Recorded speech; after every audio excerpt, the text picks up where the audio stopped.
1972년 3월 월맹군은 전력이 확충된 12개의 사단을 동원해 남베트남의 북부와 중부, 남부에서 동시다발적인 공격을 시작하게 되는데 이것이 바로 충계공세입니다.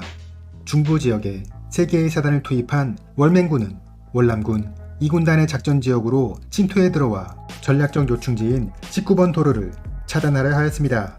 앙케패스는 이 도로가 지나가는 고원지대로 한국군 맹호부대 제1기갑연대가 주둔하고 있었으며 19번 도로의 안전을 확보하는 것을 임무로 하고 있었습니다. 이곳에 침투한 적은 월맹 정규군 3사단 12연대로 병력은 2280명이었고 그들이 보유한 장비는 120mm 야포 2문, 박격포 53문, 무반동총 26문, RPG-2 74문, 기관총 24정, 소총 2000정입니다. 앙케패스 전투는 크게 638 고지 전투, 무명 고지 전투, 19번 도로 개통작전으로 나눌 수 있는데 이번 영상에서는 638 고지 전투에 대해 설명하겠습니다. 1972년 4월 11일 월맹군은 1기갑연대 1중대의 전술기지에 은밀히 침투하려 하였지만 1중대의 반격에 큰 피해를 입고 물러나게 되었습니다. 1중대장 김종식 대위는 적이 1중대 기지에서 남쪽으로 500m 떨어진 638 고지에서 침투해온 것으로 판단하고 그곳으로 1개 분대에 매복조를 보냈지만 병사 한 명이 적에게 생포되는 피해를 입고 철수하게 됩니다. 638 고지 정상에는 원래 맹호부대의 소대기지가 있었던 곳이었는데 그곳 기지는 얼마 전에 폐쇄되어 특별한 관리 없이 방치되어 오고 있었습니다. 월맹군은 1개월 전부터 638 고지에 은밀히 침투하였으며 방치되어 있던 소대기지를 자신들의 기지로 재구축해 놓은 상태였는데 이곳은 이 일대에서 가장 높은 고지였기 때문에 아군에게 큰 위협으로 다가오게 됩니다. 638 고지를 점령한 월맹군은 1중대 전술기지, 지리산기지, 백두산기지 등의 박격포 사격을 가해 큰 피해를 입히기 시작합니다. 1기갑 연대장 김창열 대령은 상황이 심각하게 진행되고 있음을 감지하고 서둘러 긴급 작전회의를 개최해 다음과 같이 지시합니다. 연대의 1대대는 무명고지와 638 고지를 공격해 탈취하고 앙케패스에 응가하는 적을 포착 섬멸한다. 1대대장은 4개의 중대를 직접 지휘한다. 적을 포위하고 충분한 포병 사격 후 정밀 탐색을 실시한다. 강점 지역은 가스탄을 사용하여 적을 무력화한다. 이러한 명령을 수령한 1대대장 한규원 중령은 배속받은 6중대를 무명고지에 10중대와 11중대를 19번 도로에 그리고 3중대를 638 고지에 투입하기로 합니다. 1972년 4월 13일 1대대장의 명령을 받은 3중대가 2개의 소대를 투입해 고지를 공격하였으나 4명이 전사하고 9명이 부상을 당하는 피해를 입은 후 철수하게 됩니다. 이날 맹호부대 사단장과 그 일행들이 헬기를 타고 1중대 기지를 방문해 작전 협의를 하고 있었는데 이를 감지한 적이 기지에 박격포 사격을 실시해 전사자가 발생했으며 정등만 사단장은 어깨에 파편상을 입고 서둘러 헬기로 철수했습니다. 이때 1중대 기지에서 헬기장까지는 약 400m 정도 정글 지역을 지나가야 했는데 사단장은 안전을 위해 일반 소총수로 위장했으며 직접 M16 소총을 들고 헬기장으로 이동해야 했습니다. 다음 날인 4월 14일 3중대장 고종소 대위는 다시 한번 부대를 638 고지에 올려보냈지만 월맹군의 일제 사격에 3명이 전사하고 13명이 중경상을 당하는 피해를 입었습니다. 한편 1중대 기지는 적의 포사격을 받아 4.2인치 박격포가 파손되었으며 탄약고에 화재가 발생해 포탄 42발이 한꺼번에 폭발하면서 4명이 전사하고 1명이 부상을 당했습니다. 병사들은 기지에 적의 포탄이 떨어지면 서둘러 초소 안으로 몸을 숨겼는데 이때는 서로 더 밑으로 몸을 숨기기 위해 몸싸움을 하기도 했습니다. 1대대장 한교원 중령은 이틀간의 공격이 실패로 돌아가자 대대적인 포사격을 실시하기로 결정하고 638 고지에 포탄 2900발, 미군 항공기에 의한 네이팜탄 65톤, 로켓 116발을 발사했습니다.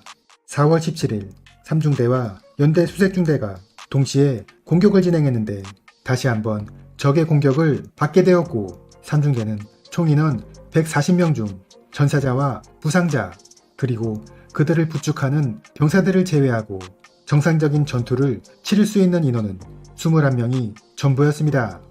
이 당시 638 고지는 미군의 네이팜탄 공격으로 인해 민둥산이 되어 있었는데, 이 때문에 아군 병사들은 은폐물과 원폐물을 찾기가 힘들어 더욱 큰 피해를 입었습니다.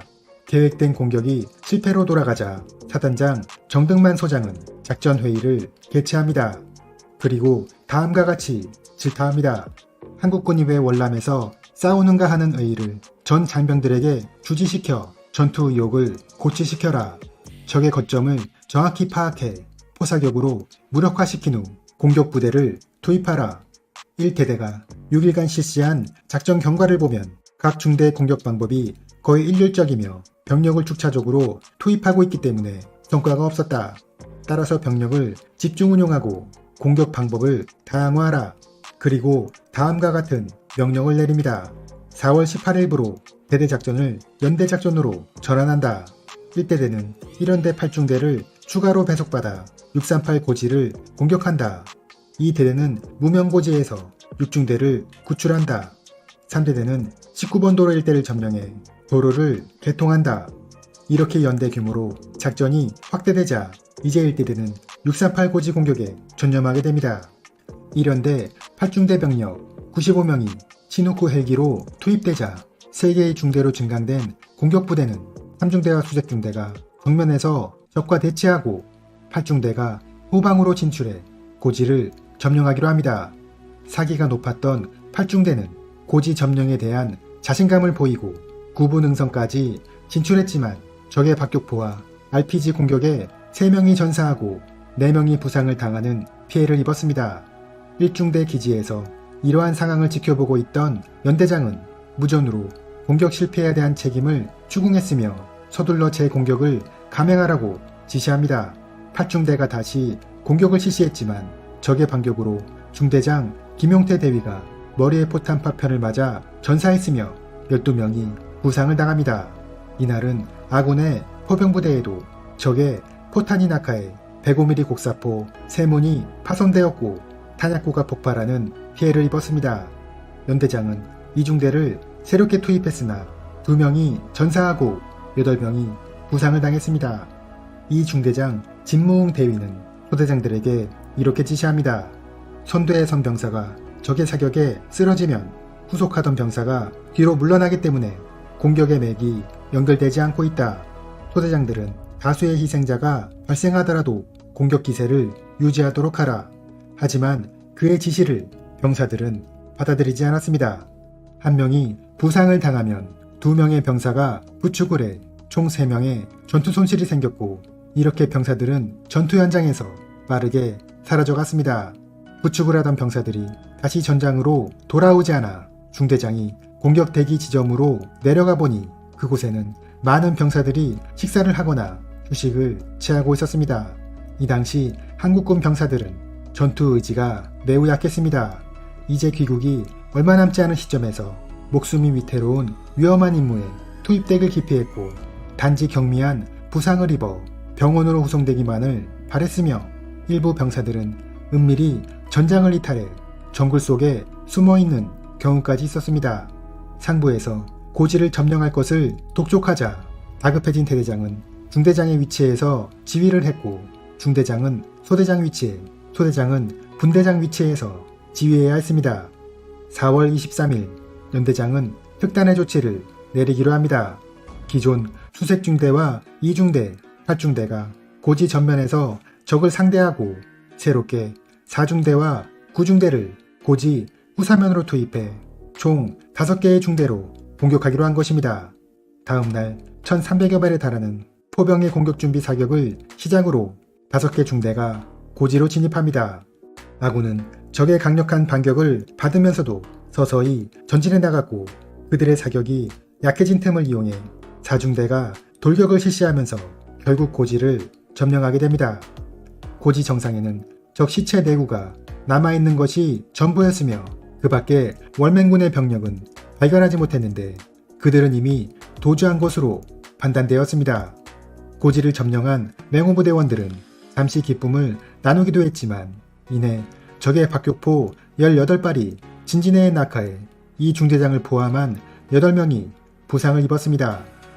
1기갑연대 1대대는 638 고지를 점령하기 위해 총 14일 동안 6개의 중대를 투입해 공격했지만 막대한 희생을 치르고 나서야 힘겹게 고지를 점령할 수 있었고 적의 규모가 어느 정도였으며 그들의 피해가 얼마나 되는지는 정확히 파악하기 어려웠습니다. 전투에 참가했던 기갑연대 2중대장 진무웅 대위의 진술에 따르면 638 고지전은 전술적으로 실패한 전투다. 우선 지형이 공격자에게 불리했고 적은 한 거점에서 싸우는 것이 아니라 진지를 자주 이동하면서 아군에게 자격을 가해왔다. 우리의 공격 방법은 일률적으로 주간에 실시되었으며 같은 축선에서 공격을 반복했기 때문에 희생자가 많이 발생했다. 무엇보다 병사들은 적과 싸울 의지가 없었으며 상급자의 명령을 따라주지 않았다. 맹호부대는 638 고지를 점령하게 되면서 19번 도로를 개통하기 위한 거점을 차지하게 되었습니다. 이상으로 앙케패스 638 고지 전투였습니다. 주월 맹호부대는 지난 4월 월맹군의 대거 남침 공세에서 파벌 전사상 최대 격전 끝에 피해 능선으로 명명된 앙케협곡의 638 고지와 524 고지를 완전 점령함으로써 다시 한번 월남 전사의 길이 빛날 영웅적인 신화를 남긴 대전과를 거두었다. 지난 3월 31일 기해 월남 전역에 걸쳐 대공세를 개시한 월맹군은 4월 11일부터 맹호 전술 책임 지역에도 월맹군 최강을 자랑하는 3사단 12연대가 공격을 가하기 시작했으나 맹호부대 용사들은 부대장의 진두 지휘로 즉각 반격작전을 전개 경멸했던 것이다. 공산군은 물론 우방군들까지도 경악해 한 이 전투에서 맹호 번개부대 용사들은 638 524 고지에서 아군과 인접 월남군의 위협을 가하고 있는 공산군을 소탕하기 위해 민첩하고도 과감한 공격을 감행했다. 이번에 적의 대공세는 과거 어느 때보다도 완강하고 전투 역시 유례를 찾아볼 수 없이 치열했으며 638 고지를 탈환하기 위한 피하 간의 공방전은 더욱 치열했다. 특히 이번 638 고지 탈환 작전에서 맹호부대는 두 사람의 영웅을 낳았으니 번개 2중대 임동춘 중위는 22일 밤 특공대원 9명을 이끌고 고지 정상의 기습, 종행으로 누비면서 32명의 적을 사살하고 수개의 적 벙커를 탈환한 수훈을 세웠으나 장렬하게 산화하고 말았다. 또한 번개 4중대 이문표 중위는 7명의 특공대원을 이끌고 작전 개시 14일째인 24일 새벽 짙은 안개 속을 기민한 동작과 필사적인 노력으로 적 벙커 20m까지 접근해서 수류탄을 뽑아들고 돌격을 감행 백병전을 벌이며 적들을 깡그리 쓸어버림으로써 고지 탈환에 수훈을 세웠다. 맹호 용사들은 월맹군 1개연대를 맞아 불퇴전의 용맹과 불굴의 투지로 적을 포살 완전 경멸시켜버렸다.